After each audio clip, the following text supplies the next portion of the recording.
and you have the coach commenting on ESPN. I just think it's a wonderful testimony to what can happen when we just say, you know what, let's go for it. It's really beautiful. It's really beautiful. I like to see progress. I like to see playing fields evened out. I like to see opportunity come to people who haven't had it before, and people realizing there is no sport that's off limits. There is no opportunity that you want to pursue, no matter what your color is, no matter what your previously held beliefs as to what's okay or right or fitting for you to do or not. None of those rules exist anymore. They're out the window. And I love that kind of progress. Yeah, me too. I think the sky's the limit. You do what you have to do, as long as you don't sample Dr. Dre's music without permission, okay? Then you do what you gotta do. As long as you're not harming. Oh, never sample this music, please, please. I'm being told to promote Rebel HQ. I do a series of videos for Rebel HQ 3 days a week. You can see the link to it at Ben Glebe and all my socials. 3 days a week. I have a new one coming out in 5 minutes. Should be dropping around 1 o'clock. And all the contributors in Rebel HQ. There's so many incredible people contributing videos all the time. There's a Rebel HQ page on YouTube. You can find it just through that link, and mine might be the easiest way I could think of. Yeah, we'll find it through you. What's this video on? Today's video is about Marjorie Taylor Greene and Governor Abbott in Texas, both roundabout admitting finally their big mistakes and how they have misled themselves and misled people. Taylor Greene finally disavowing QAnon and saying, oh, I fell victim to a lot of stuff on the internet, like a lot of people do. Yeah, like a lot of idiots do, like a lot of gullible idiots do. And then Governor Abbott, with the immigration crisis that he's facing in his state, saying we're in desperate need of money, when he's a governor that also says we don't need a federal government, we should secede from the union, saying we're gonna give our budget surplus back to the people of Texas for tax cuts, and then a minute later, you desperately need more government funds. These conservatives don't know what they're talking about. They just want to divide, they don't want to govern, and I'm trying to call that out today in my Rebel HQ video, so stay tuned for it. Well, we can't wait. I'm gonna, as soon as we get off the air, I'm gonna check it out. And good luck with your tour this weekend. Ben Glebe and Friends, did I say it right? It's Thursday, you keep wanting people to come days late. It's this Thursday night, 9:30 p.m., Lyric Hyperion, check it out, benglebe.com for tickets. Please go right now. The venue only holds like about 75 people, so we'll get to hang after the show, free meet and greet. All right, well there it is. I appreciate you. This is Indisputable. I'm Sharon Reed in for Dr. Rashad Ritchie. Thanks for joining us.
Hello, welcome to the show, Unbossed. I am so glad that you are here. And I'm so glad to have my co-host here. Rayyvana's in the house, host of Reactions. Ray, Happy New Year to you. Happy New Year to you. I was just going to say, it's so nice to be here with you for the first time this year and first of many. So looking forward to this year. Yeah, I am as well. And anything happening on Reactions that you want the people to know about? Yes, this week we are bringing back our game show Fake News, where I bring on a guest to try to sort out the headlines. I write a fake one and a real one. They have to pick the real one. So we'll be doing that this Thursday with my streamer friend Vio. So it's going to be a good time. And you're going to have to come on and play sometime because it's really competitive. It's a lot of fun, but I would love that. Yeah, let's make it a date. Marissa Sachi, let's make that happen. I'm going on Reactions and play the fake news game. It's going to be so much fun. So definitely, you don't want to miss Reactions with Rayyvana. It is hot, hot, hot. And speaking of hot, we got a hot show for you. I have my fire extinguisher on standby because those of you who watch regularly, you know what could happen. So on the show today, Amazon continues to disrespect its workers even after they die on the job. No joke, this right here is not fake news. And yes, this is happening in the United States of America. 7,000 nurses in the NYC, New York City, baby, walk out. Healthcare workers definitely deserve better. They were essential at the height of the pandemic. They are essential right now at this moment. Hell, they were essential even before we started saying the word essential. Hello, somebody. Nurses are essential. You can't rock the medical system, baby, without the nurses. Sending so much love to you, as I have been very privileged to be on the battlefield with many of the nurses in this country to fight for Medicare for all. So they're striking in the NYC. And then Ron DeSantis, AKA DeSanctimonious, is at it again. And this time he's plotting a hostile takeover of a liberal college in Florida. This man, Florida, get your guy. We know he will most likely be running for president in 2024. We got our eye on him. Yeah, we do, unfortunately. So don't forget to subscribe. If you are watching Unbossed right now, you have not subscribed, click subscribe on YouTube. Just do it. And reach out to your frenemies too. This is a time where friends and frenemies should definitely come together in a pursuit of unity to support Unbossed. Share the stream and send some love in the comments. You know that's my 2 favorite times of the show, when we talk about or discuss or share viewer comments. So we're off. Amazon worker death. So Amazon strikes again. They certainly have a callous indifference to the death of an employee at a Colorado Springs facility. Take a look at this headline.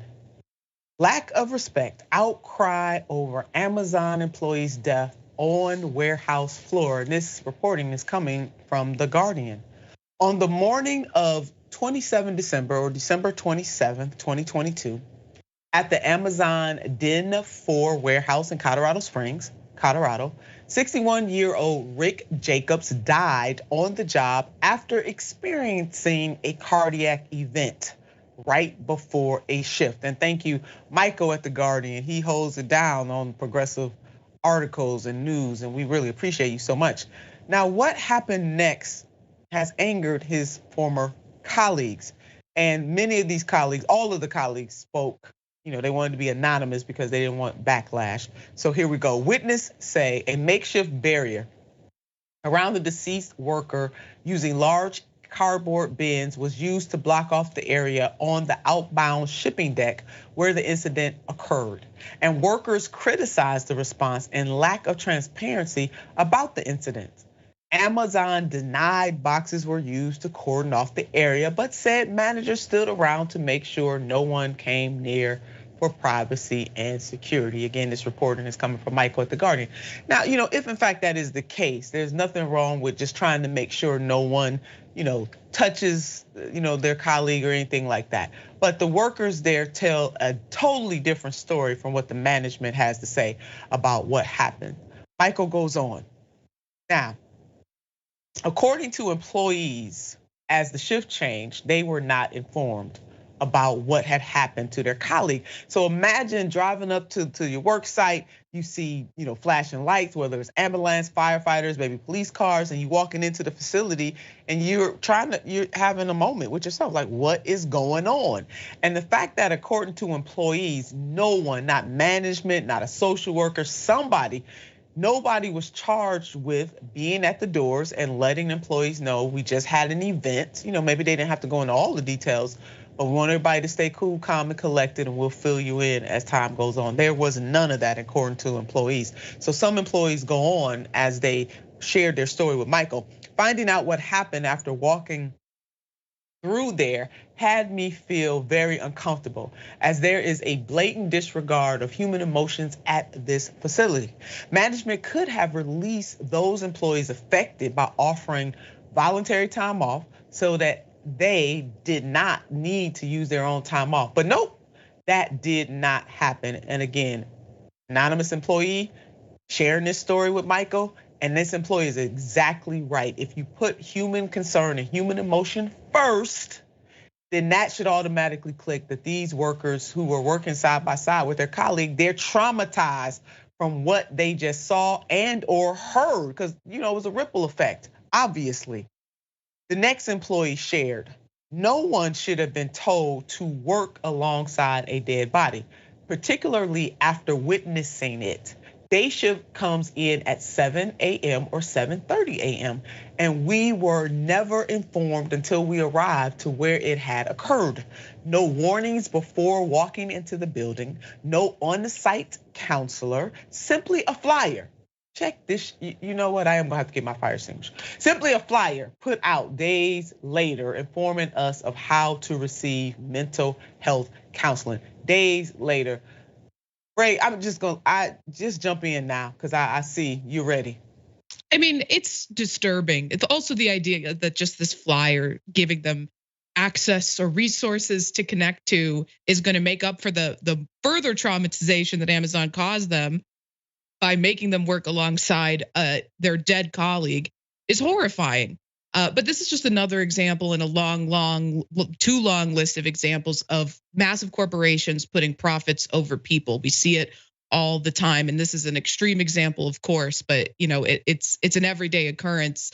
And I'm sure that when Amazon's PR people get their pretty little story together, they're going to say that they had a duty to their customers, that they had to get these orders shipped out. But in my experience, people have a massive capacity for empathy and understanding. And if you told someone that their package was a day late because, a worker unfortunately died on the job, they would understand that. But Amazon, of course, doesn't care about their customers. What they care about is their profits and enriching their shareholders. So that's why they continue to work.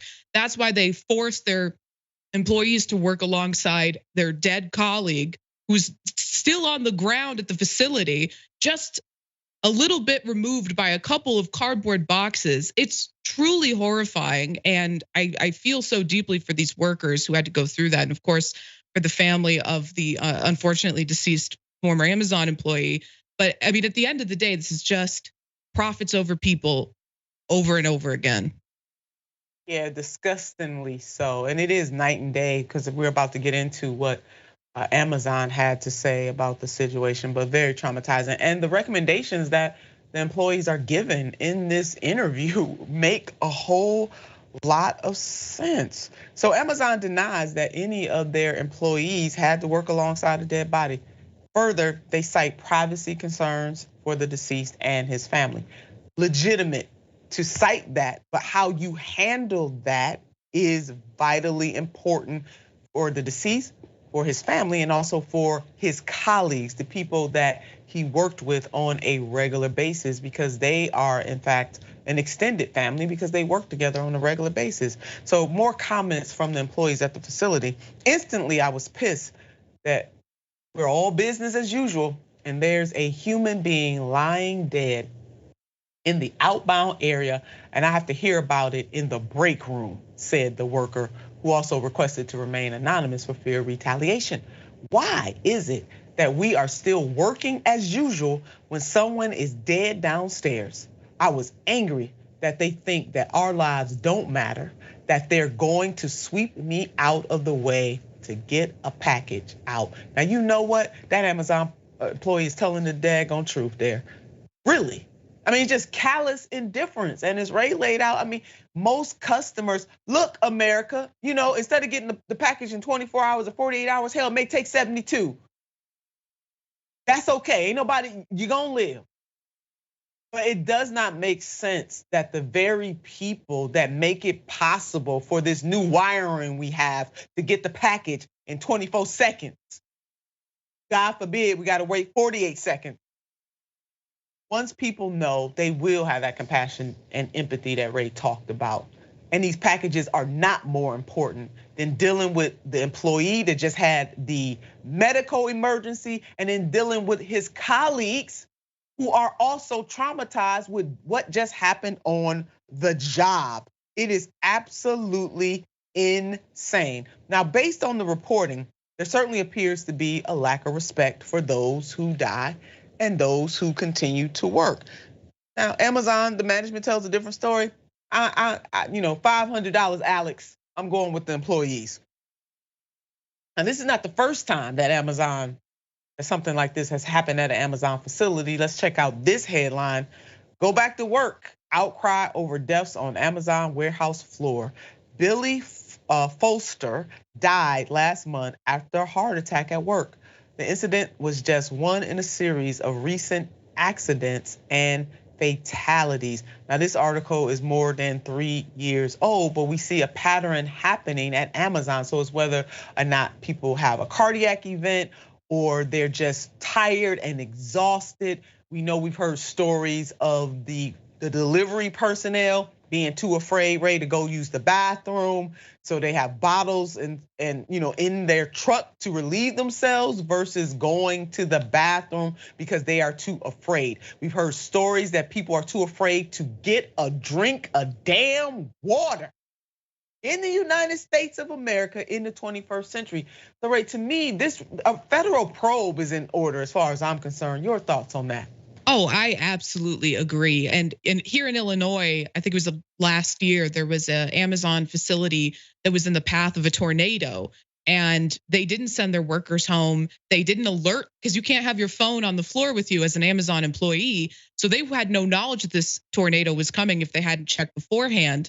And Amazon didn't inform them until it was upon them. And multiple people died in that accident. And Amazon covered it up by saying, how could we know that this tragic weather event was going to occur? But you should have known, because I'm 100 miles away from there. And my mom texted me that morning saying, shelter up because there's going to be bad storms. If my mom knew, and she has no obligation to know, Amazon knew, and they could have told their employees to stay home and take shelter instead of keeping them at this poorly constructed facility where they were essentially just left to die. I mean, Amazon has, like you said, a grotesque pattern of being negligent towards its employees. And I fully agree that there should be some sort of federal probe into Amazon and its practices.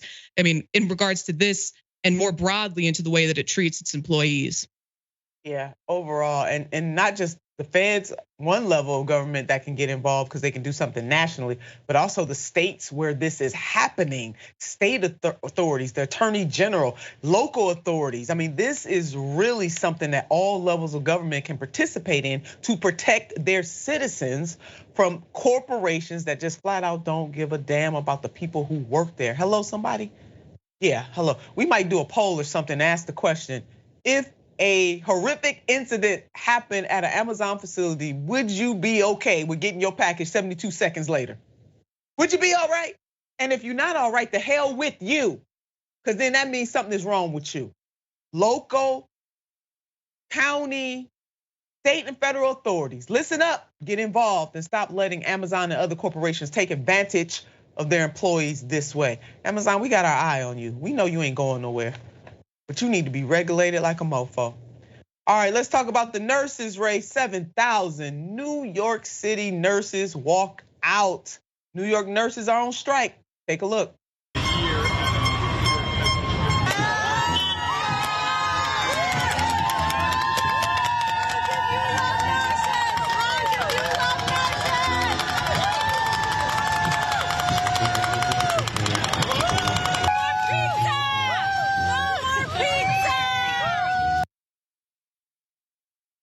better say that, nurses. Now, let me tell you something, America. When the nurses are fed up, you better watch out. When the nurses start walking out, you know something is wrong. Scotty beam us all the way to hell up because the nurses are madder than a mofo and they ain't gonna take it no more. When nurses get riled up, Houston, we do have a problem. Or more pointedly, New York, we have a problem. So here's more details on that strike. More than 7,000 nurses at 2 major New York City hospitals walked off the job Monday, arguing immense staffing shortages are causing widespread burnout and hindering their ability to properly care for their patients. Now, even before COVID, this report is coming from CNN, even before COVID, there were nurse shortages. That we need to recruit more people to become nurses in the good old United States of America. That was before the pandemic hit. Now the pandemic has exacerbated just being human because on top of the pandemic, people still got to deal with regular medical occurrences. And the nurses are saying, hello, somebody. Hello, anybody. Can you hear me?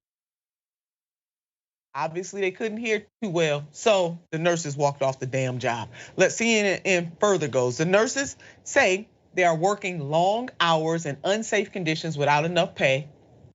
A reframe echoed by several other nurses' strikes across the country over the past year. The union representing the nurses said an offer of 19% pay hikes isn't enough to solve staffing shortages, and it's not. They need more money, they need hazard pay, they are essential workers.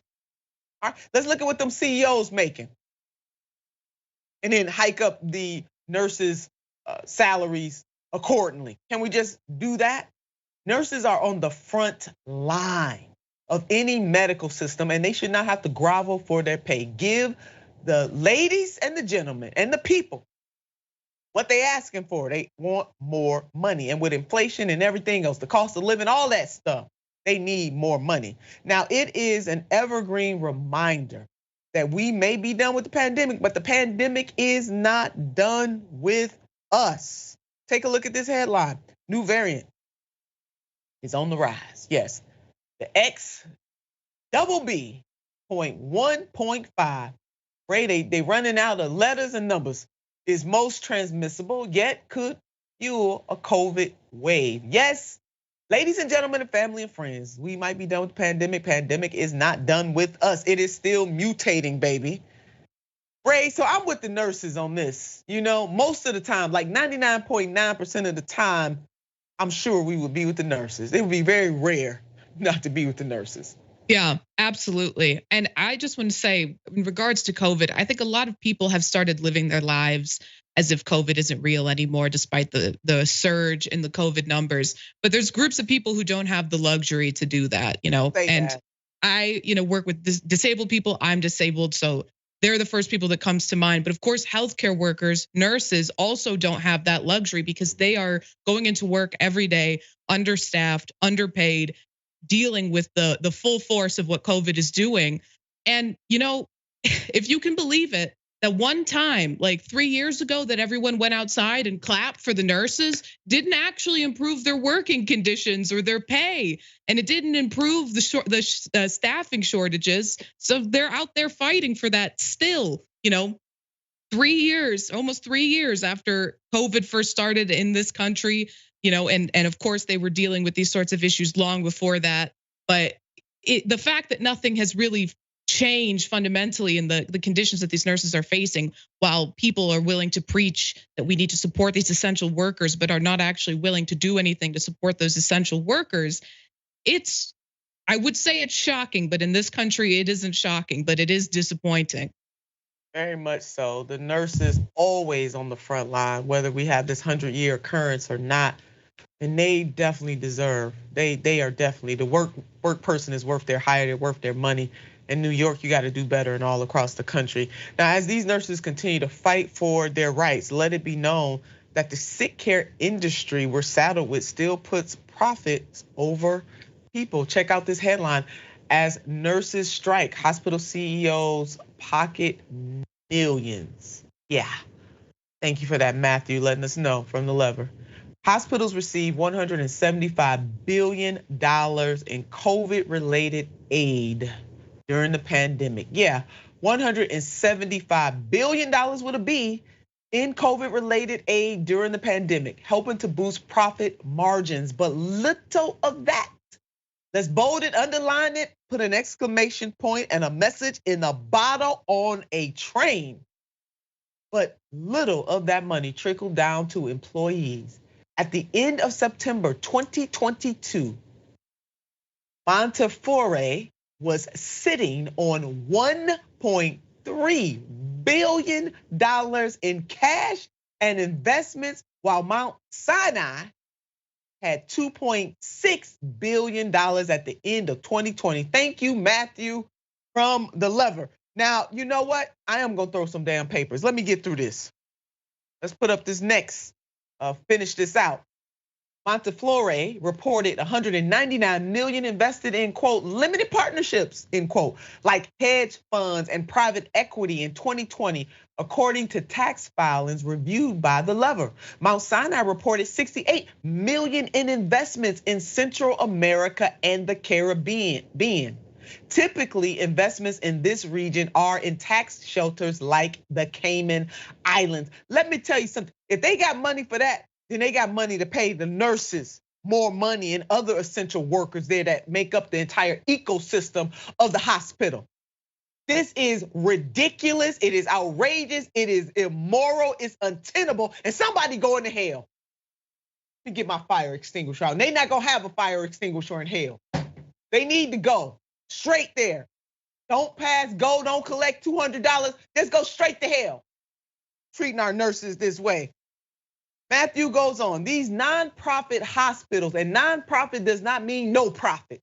I want you to know that. These nonprofit hospitals also boast huge executive salaries. Mount Sinai CEO Kenneth Davis, Mr. Davis, made $5.6 million in 2019, the last year for which complete tax records are available.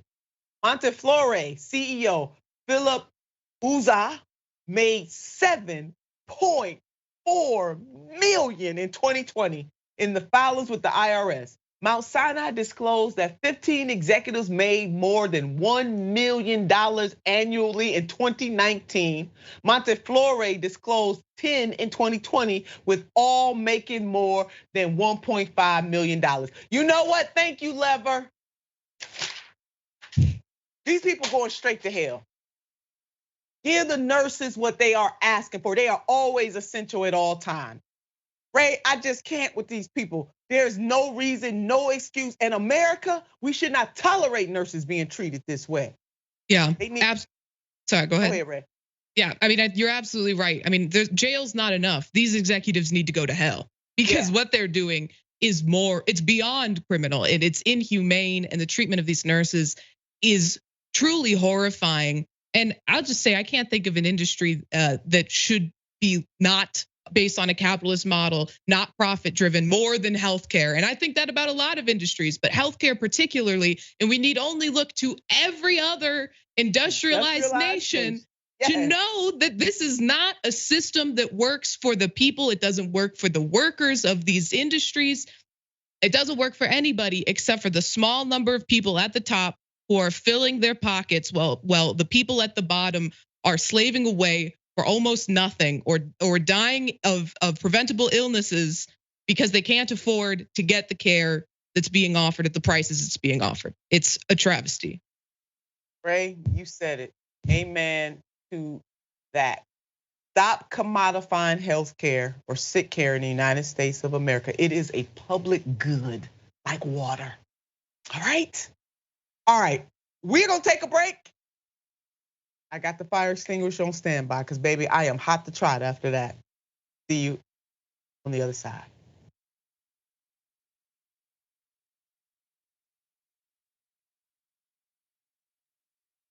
Welcome to the Happy Hour, everybody. After a week of soul-crushing news, we break out the good stuff. Good news, good videos, good people, and of course, drink good alcohol. That's the worst thing I've ever had. This is the best show. Full disclosure, we did do a shot right before the show began. It says, Let's flamingo. Flamingo. The reason you had trouble with that word is it's not a word. Okay. This is the one of everything. I got a rash. Could I just put it on that to see if it'll take it off? What did you used to think this was? Bull. Drink it, swallow it, No. spit it. Oh, that's needed after a day like this. Cheers to Brett Ehrlich. Climax. Uranus smells like farts.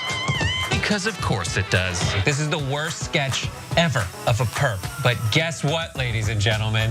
They found the guy. This is Sophie's super happy dog story of the week. This dog is so precious and deserves the world. I'm just not drinking that beer. Here's my dog.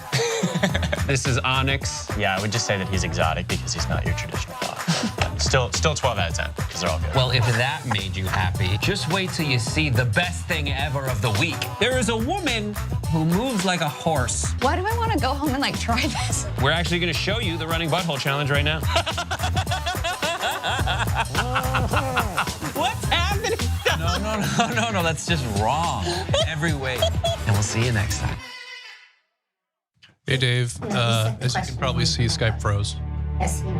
Frozen crashed. You know, I'm watching that documentary on the Vietnam War, and there was a TV journalist in the middle of some tiny little village in Vietnam doing live TV as the soldiers were burning the Vietnamese huts, and it didn't crash. And that was That's a good point. 1965, and he was in Vietnam.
Welcome back to the show. My absolute favorite part of the show. Let's get to some news that you can use. Spin the wheel.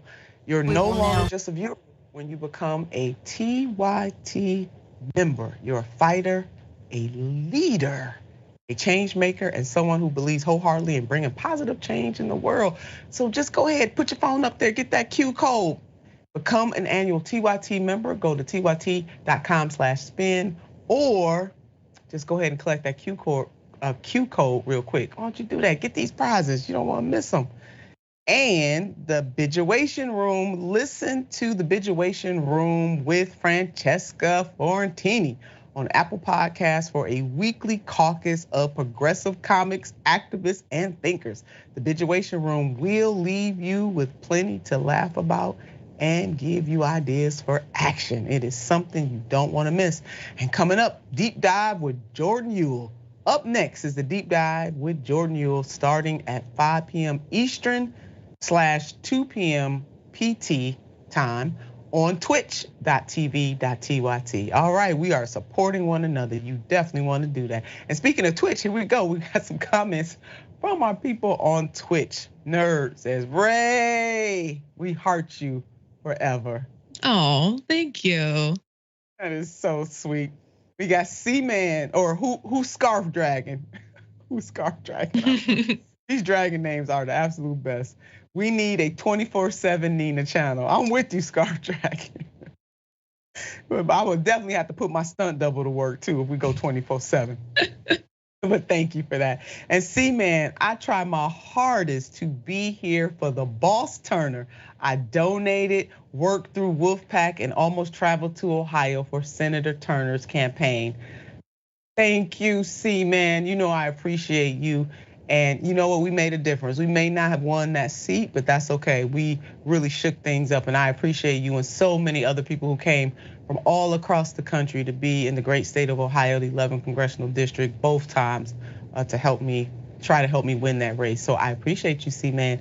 And Mountain Dragon will always rock with Turner. Thank you, Mountain Dragon. I'm feeling that, baby. And on YouTube Super Chat, Zero Joshua, I nominate Nina as the Speaker of the House. Okay, thanks. Let me tell you something, Zero Joshua. They ain't ready, baby. They are not ready, but I appreciate that nomination. And Snack Panther, Amazon, where they work you like a horse but feed you like a chicken. Now you better go head on with that. This should be their new slogan. I don't know, Ray. That's pretty deep. What they just said, that comparison. That is a good. Yeah, no, that's a good comment. Yeah. I also like the person who said they almost traveled to Ohio for your campaign, because I don't think I've ever told you this, but I applied to do an internship with your campaign. You did. I did, and I did get an email back a million years ago, but I was using 2 different emails and I never saw it. So this makes me laugh when I think about it, because now we get to have these great conversations on your show. Yeah, we do. The universe brought us back together again anyway. That is such a sweet story. Thanks for sharing that with me. I appreciate you. If there's another campaign, I got you on the list. Thanks, Ray, so much for that. So we're having a WTF moment. Joe Biden needs to wake up and listen to the people. Until then, I gotta keep asking. WTF neoliberal? We will now kneel. Miss Cinema, no. You have a problem figuring out whether you're for me or Trump, and you ain't black. So folks are calling out this little gouging that's going on in the real estate industry. This is it. Let's put up this headline, let you know what's happening. I want you to get up and close and personal with this. Bowman, Warren push Biden to protect renters from corporate price gouging. Thank you, Common Dreams, Jessica, for putting that out there for us. Now, this headline is referring to Representative Jamal Bowman of New York and Senator Elizabeth Warren. They joined as many as 4 dozen other lawmakers in writing a letter to Biden. And let's dive into the letter, shall we? The letter highlights various government statistics, including that the cost of shelter rose 0.8% last October, the highest rate in 40 years. Median asking rents have jumped 31%, while house prices have soared 48% in recent years. And a $100 increase in median rent is tied to a 9% rise in homelessness. So we do have a crisis. And here are the proposed actions by the members of Congress who actually signed that letter. Direct the Federal Housing Finance Agency to establish protections for renters at properties financed with government-backed mortgages. Order the Federal Trade Commission, the FTC, to craft a regulation defining excessive rent hikes as a practice that unfairly affects commerce. Good on you, members of Congress who signed this letter. The proposed action to protect renters, because that's important too, require the US Department of Housing and Urban Development, HUD, to issue guidance on anti-rent gouging and fair housing to cities and counties receiving federal funds. urged the Consumer Finance Protection Bureau, the Department of Justice, and HUD to investigate corporate landlords accused of illegally discriminating against tenants. Again, good on you, Congress, and propose action. So that, that's it, Ray. I think with the members of Congress who signed the letter, not only did they raise the issue, they also raised the solutions to solve the conundrum. Your thoughts on this? Yeah, absolutely. And I do want to highlight, a group of people who is also particularly impacted by these rising rent prices. People who are housing choice voucher holders, and better known as Section 8, but for anyone who doesn't know, it's a subsidy, typically given at the local level that pays in part or in full a low income person's rent. I work with a lot of housing choice voucher holders, and over the past year, I have seen one issue come up over and over and over again, which is they'll find an apartment that works for them. And I work with disabled people, so that's really difficult to find accessible housing and affordable housing. But they'll find an apartment that works for them.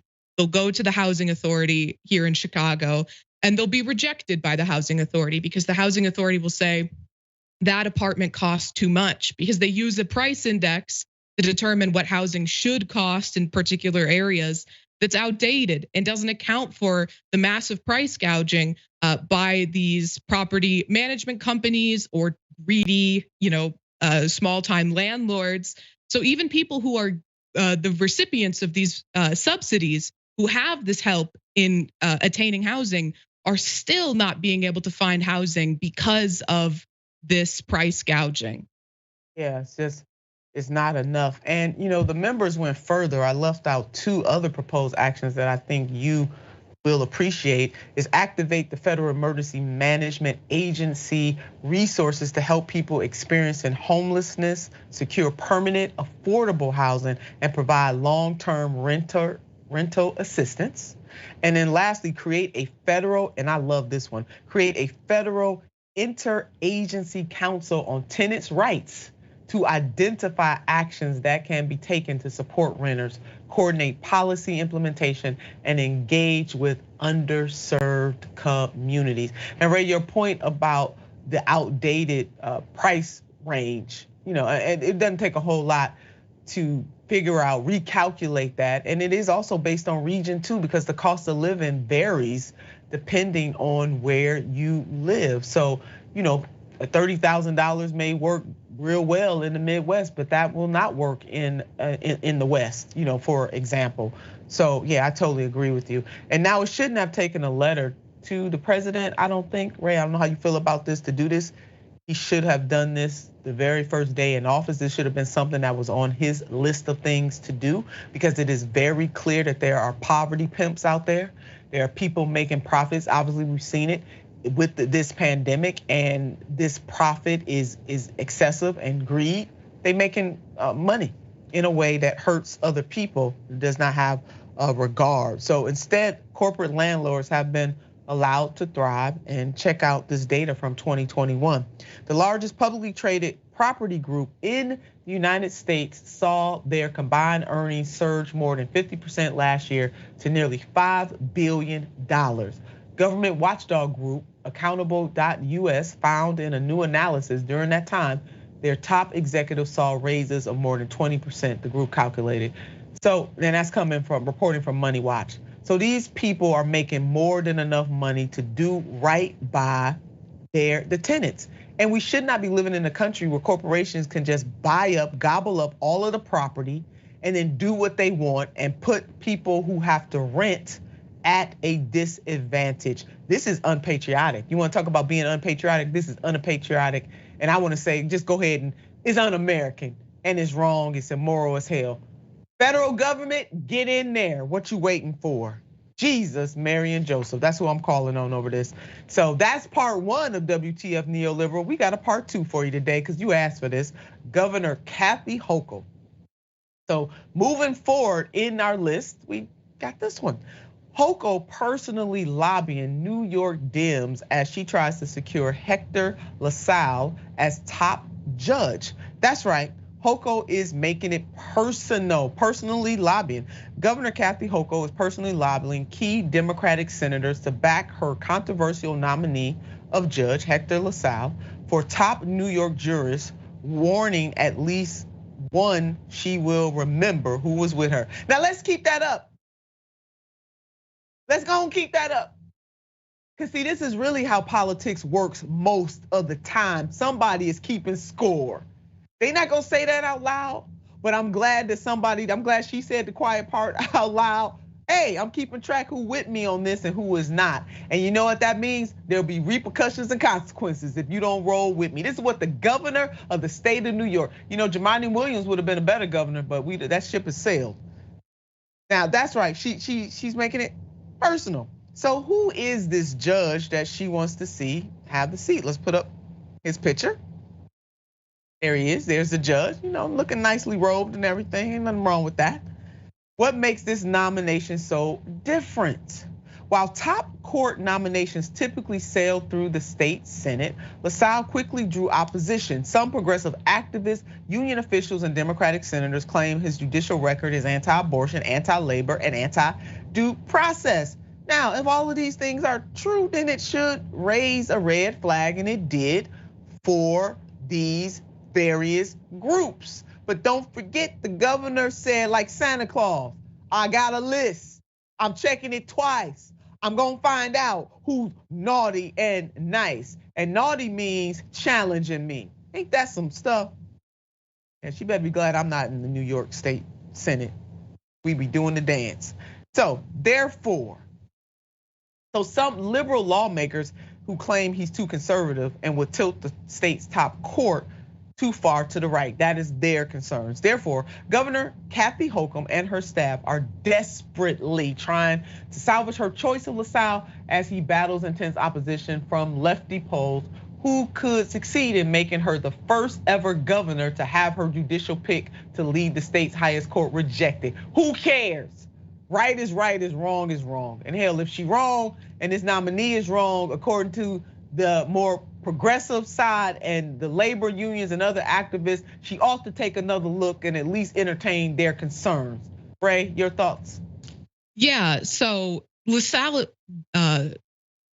made a controversial ruling to protect crisis pregnancy centers, which for anyone who doesn't know, these are essentially fake abortion clinics set up mostly by right-wing Christian organizations that are usually placed right next to actual abortion centers so they can grab people out of the parking lot who are going to an appointment at an abortion center and bring them into the crisis pregnancy centers where they are shown, false information about what abortion does to the body, given just bad information in general. The images you see of like a 40-year-old in a person's womb, that's the type of stuff they're showing at crisis pregnancy centers. But I think it also raises another issue where he's a former prosecutor and there is this pipeline of prosecutor to judge. We see it a lot in the federal courts. We see it in the state courts too. So that's what this would be. But what Ketanji Brown Jackson represented was what I thought would be a welcome shift to seeing public defenders, defense attorneys moving into these higher positions and bringing in a new perspective. But aside from her, we haven't really seen that happen. And I think this is an opportunity for progressives to lead that charge. Less prosecutors as judges, more public defenders as judges. Yeah, agree. Or in some cases where we have some areas in this country where we have progressive prosecutors who understand that their job is not just to lock people up and throw away the key, but to analyze each and every case and mete out justice. See, that's the problem. That's not their goal. They're just trying to check off lists and build up their arsenal there. That's so absolutely. Now, various politicians are voicing their rejection of LaSalle. They took to social media to do so. So let's put up some of their tweets. Judge LaSalle is the wrong choice to lead New York's judicial branch. At a time when courts across the country are turning rightward, our great state must chart a different course. After a careful review of the nominee, I am forced to conclude he would be regressive on issues impacting women's rights, labor issues, and climate change. I will be a no on Judge LaSalle. Going further, we got Japari Breezeport in October, November, at Governor Kathy Hochul came to our communities to curry black votes. Go ahead, Jabari, to curry black votes. This week, she's tried to push through bail reform rollbacks. Hello, somebody, a Democrat, not a Republican, and just nominated a former prosecutor to our highest court. It is indefensible to ask for black votes and then work to incarcerate us. No on LaSalle. Keep that up. Jabari is exactly right. And I'm glad he laid it out there. He didn't sugarcoat it. He made it really plain, because especially since the black community unrelents in their support overwhelmingly, like the most secure voting bloc for Democrats can be found among black people. So I'm glad Jabari laid it out there. It's indefensible, Governor Hochul, to come to the black community to curry votes, to curry favor. Now you're trying to roll back some progressive agendas that they have in terms of bail reform, and then you put up this judge. And then you got the pure unadulterated nerve to say, hey, I'm watching you. I am going to see who stands with me on this and who does not. That means she's gonna seek some revenge on these folks. And then my stunt double had something to say about this, and I'm so glad she did, because she rolls like that. New Yorkers, get your Democratic Party. Please, a Democratic governor should not be nominating an anti-choice, anti-labor judge to the court. Amen and amen. We're gonna keep an eye on this, and you know what, Judge Holcomb? Or not Judge Holcomb, Governor Holcomb, you ain't the only one that can keep a list and check it twice and find out who's being naughty or nice. The voters of the great state of New York need to keep a list on your behind. Y'all should have voted in Jumaane Williams, but that ship is sailed for now. We'll be right back after this. Fired.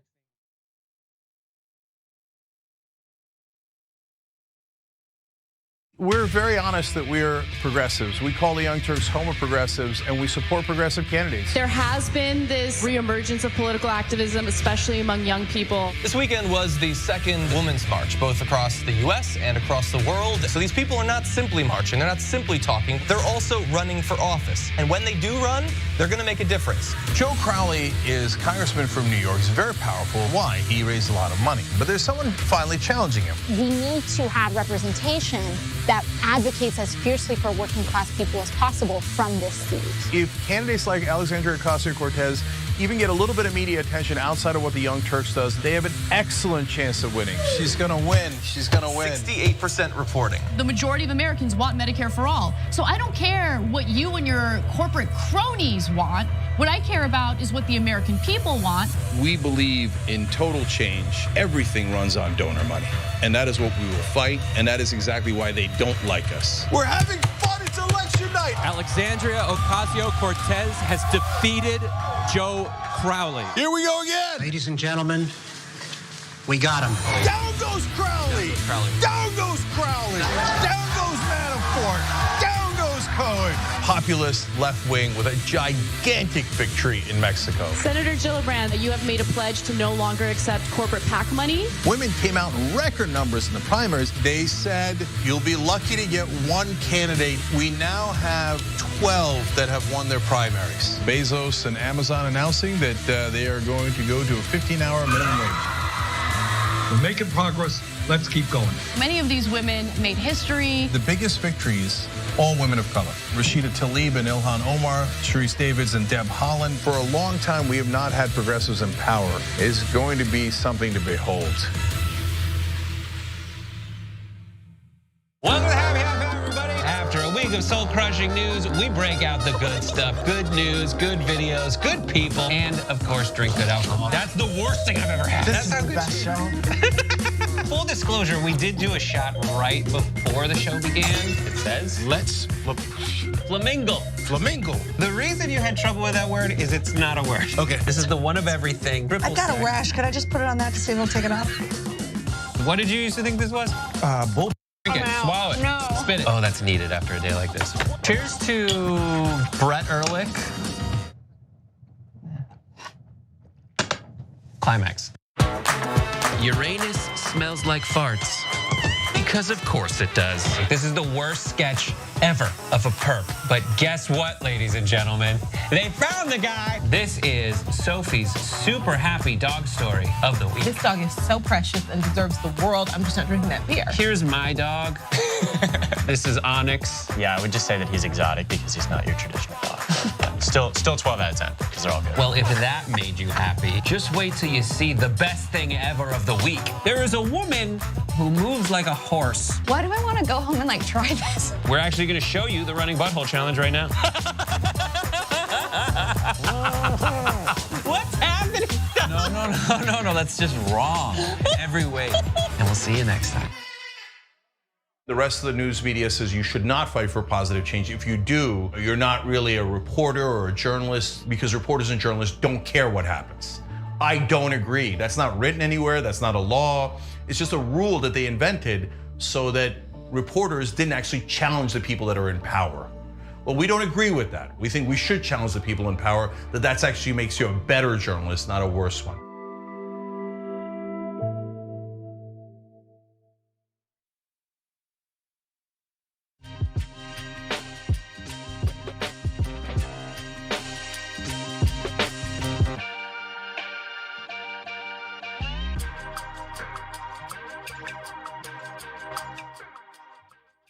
Welcome back to the show. My second favorite part, and Ray is gonna join me in this. I'm gonna remind you to spin the wheel. Yes, you're no longer just a viewer when you become a TYT member. Sign up and spin.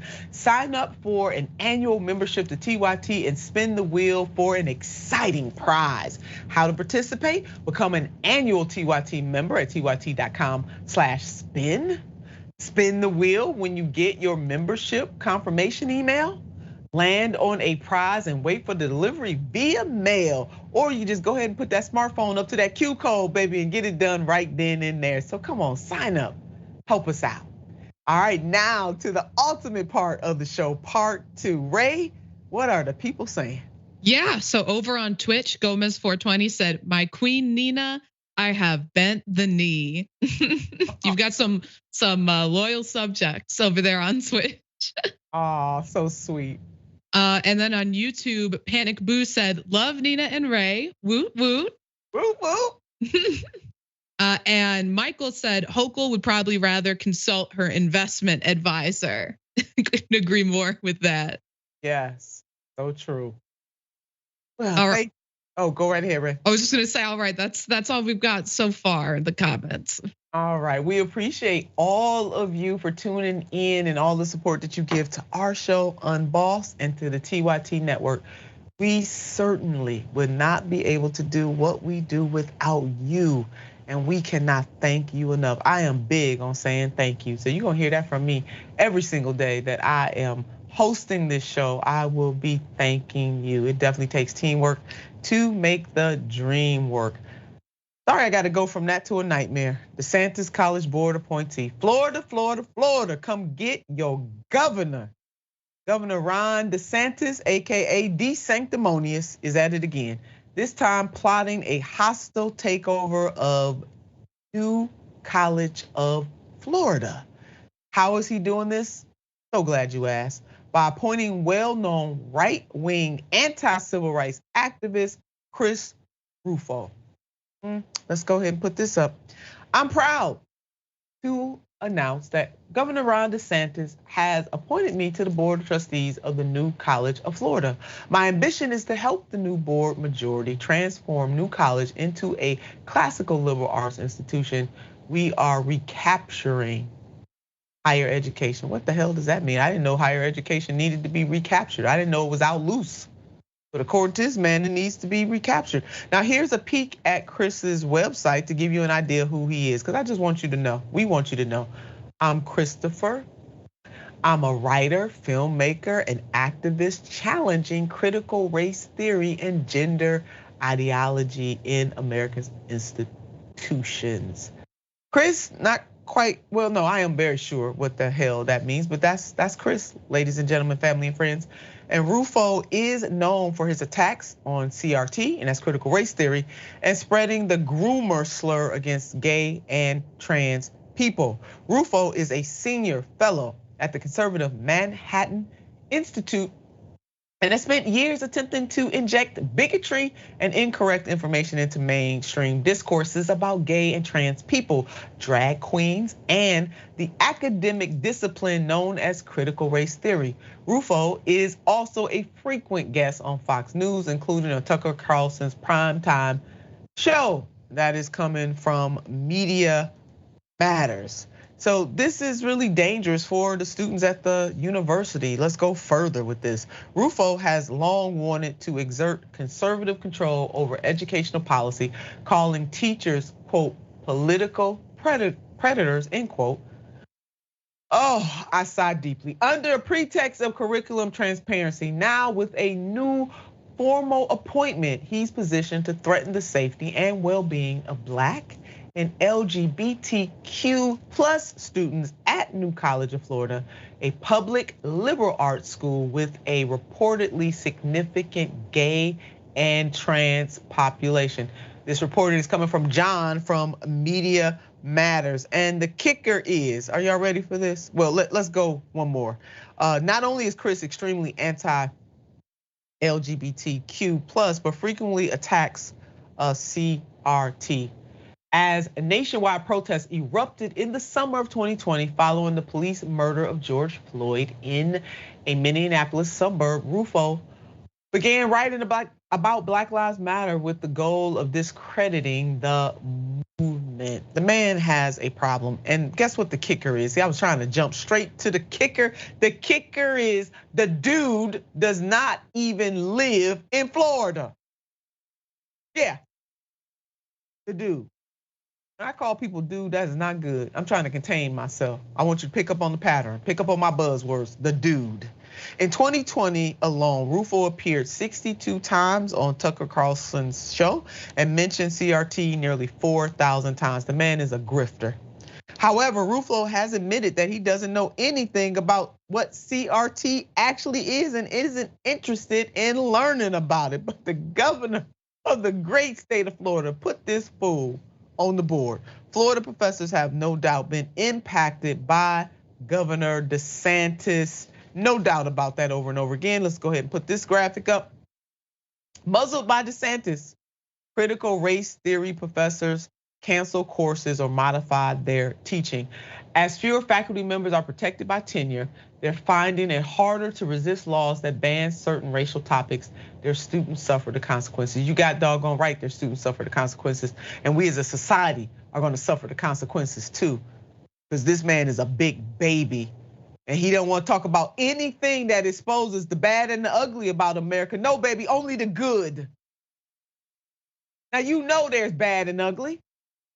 And what's wrong with telling the truth, the whole truth, and nothing but the truth? That is what education is supposed to be about, edifying and lifting and elevating the minds of the people who dart the doors of those institutions. And they have got to know the history of this country and every single facet of it. But oh no, not the sanctimonious. Ray, this man sends me, and not in a good way. Yeah, there's nothing that I would love more to just call Christopher Rufo a moron, but I can't even do that because although he doesn't know what he's talking about, he knows what he's doing. He admitted on his Twitter publicly that his plan for CRT, despite not knowing what it actually was to rile up parents and get them to call anything that they disliked that was going on in public schools CRT. This person is insidious, and appointing him to this position is truly horrifying, especially when it comes to free speech in public education, because they'll claim that they stand for that, but all of their actions stand squarely against free speech for students and for educators. Yeah, the only free speech, Ray, that they stand for is the free speech that they deem worthy. That is it. You have free speech if you utilize their talking points. That's about as free as your speech is going to get. Sanctimonious is dangerous. And Florida, get your governor. And America, please, for the love of God, do not let this man become president. That is our time here on Unbossed. I have the fire extinguisher right next to me because I need it, especially after that story. We appreciate you so much. We appreciate you, Ray. And we appreciate all of you who tuned in with us today. Cannot wait for you to join us again tomorrow.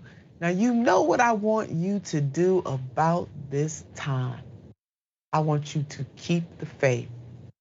More importantly, I want you to keep the fight. See you tomorrow.